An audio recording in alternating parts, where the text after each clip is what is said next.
یہ طریقہ بتایا. کیا بتایا؟ ہاں کہ ہم ذمہ داریاں پوری کریں گے اور اللہ مدد کریں گے. ہم ذمہ داریاں پوری کریں گے اور اللہ مدد کریں گے. یہ اصولی بات ہے. یہ کیا ہے؟ اصولی بات. اس لیے کہتے ہیں ذمہ داریاں تلاش کرو کہ کیا کرنا ہے. انبیاء کرام تقاضے تیار کرتے ہیں اور امت تقاضے پورے کرتی ہے. یہی طریقہ ہے مسنون. یہ مسنون طریقہ ہے. یہ تقاضے پیدا کیے جائیں گے اور پھر ان تقاضوں کو پورے کیے جائیں گے. کہ بھئی فلاں ملک کا تقاضا ہے، بولو اس کے لیے کون تیار ہیں؟ حضور سمجھ سکتے فلاں کام ہے، اس کے لیے کون تیار ہے؟ تو وہ کھڑے ہو جاتے کہ میں تیار ہوں. ہاں اس طرح ذمہ داریاں پوری ہوتی ہیں. ہاں ان ذمہ داریاں پورا کرنے میں نقصان بھی ہوتا ہے جان مال کا نقصان ہوتا ہے. ہاں کیونکہ جنت کا جو نقشہ ہے وہ جنت ناگواریوں پر بنائی گئی ہے. کس پر؟ جنت ناگواریوں پر ہے. کہ جو جنت میں جانا چاہے تو کس طرح سے جائے کہ ناگواری کے راستے سے جائے. وہ جو جہنم میں جائے تو کہ منچاہی کے راستے سے جائے. یہ حدیثوں میں ہے. یہ حدیثوں میں ہے کہ جنت کے راستے میں کیا چیزیں ہیں؟ یہ ناگواریاں ہیں، نفس کے خلاف باتیں ہیں، اپنے نفس کے خلاف. جنت کے راستے پر اور دوزخ کے راستے پر سب من چاہیے. کسی کی مت سنو، اپنی کرو. جی ہاں سمجھ میں آئی بات. اس لیے اس راستے کے لوگ بہت ہیں منچاہی والے. اس راستے کے تھوڑے،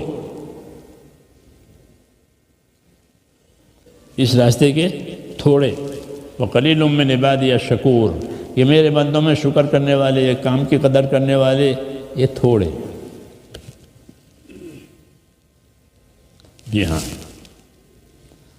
حالانکہ اللہ کی طرف سے انعام اکرام کی بہت باتیں ہیں، بہت وعدے ہیں. حدیث میں ہے کہ الخیر کثیر،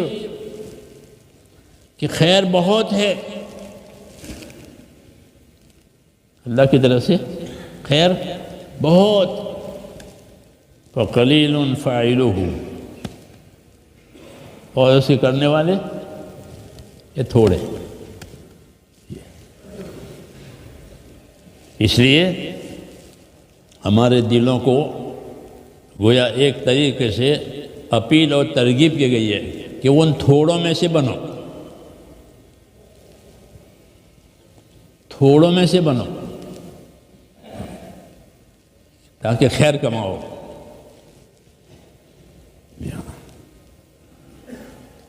سمجھ میں آئی نا بات. اس لیے میرے دوستو ساری کی ساری خیر جنت میں ہے. حدیث میں ہے ساری خیر جنت میں، وہ سارا شر وہ کہاں ہے؟ کہ وہ جہنم میں، وہاں کوئی خیر نہیں ہے. ساری خیر جنت میں ہے. وہ جنت میں جانے کا ایک ہی راستہ ہے. وہ دوزخ میں جانے کے بہت ایک ہی راستہ جنت کا. باقی سب بھٹکنے کے، بھٹک کے لوگ دوزخ میں جائیں گے. ایک ہی راستہ جنت کا. قُلْ هَٰذِهِ سَبِيلِي، یہ میرا راستہ ہے، ایک ہی راستہ.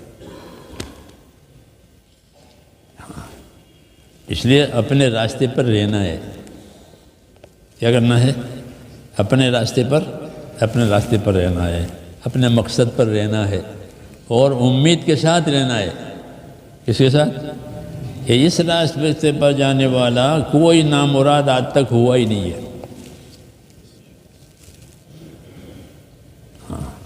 دنیا میں بہت طوفان آئے، بہت حالات آئے، کہ آئے ہوں گے لیکن اس راستے کا کوئی آدمی نامراد نہیں ہوا. یہ پکا راستہ ہے، یہ سچا راستہ ہے. اس لیے میرے بھائیوں اس کی دعوت ہے، اس کی اہمیت ہے کہ امیدوار رہو اللہ تعالیٰ سے اور اللہ کی بشارتیں سنو. اللہ کی بشارتیں اطاعت کرنے والوں کے لیے ہوتی ہے، اللہ کی وعیدیں گنہگاروں کے لیے ہوتی ہے تاکہ وہ گناہ میں سے نکلے، اور اللہ کی بشارتیں اطاعت کرنے والوں کے لیے ہوتی ہے تاکہ وہ آگے بڑھے، آگے بڑھے. بشارتیں اس لیے ہوتی ہیں آگے بڑھے، آگے بڑھو، آگے یہ ہے، آگے یہ ہے، آگے یہ ہے. ترقی کرے، اپنی ذمہ داریوں کے پورا کرنے میں ترقی کرے. جی ہاں، تو اس میں بشارت دیتے تھے کہ مجھے جنت میں ابو بکر کا گھر دکھایا گیا، مجھے جنت میں عمر کا گھر دکھایا گیا. پڑھا نا حدیثوں میں کہ میں نے جنت دیکھی کہ اس کی کہ ابو بکر کی، یہ کس کی؟ عمر کی. یہ کہہ رہے ہیں کہ فلانے کی، یہ فلانے کی. یہ بشارتیں ہیں کہ بلال میں نے تمہیں آگے آگے دیکھا، آگے آگے جا رہے ہیں، جنت میں آگے آگے جا رہے ہیں. یہ بشارتیں ہیں. بلال کو نہیں معلوم، آپ کو معلوم ہے. تو آپ نے ان کے سامنے کھولا کہ میں نے دیکھا تم جنت میں آگے آگے جا رہے ہو. کیا عمل کرتے ہو؟ کہ جب بھی وضو کرتا ہوں نوافل ضرور پڑھتا ہوں، جب بھی وضو کرتا ہوں نوافل ضرور پڑھتا ہوں. کہ ہاں یہ بات ہے.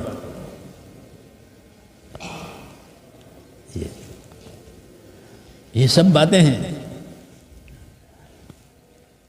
سمجھے نہیں؟ ایک ہے بشارتوں سے چلانا. جیسے مشین کو آئل سے چلاتے ہیں.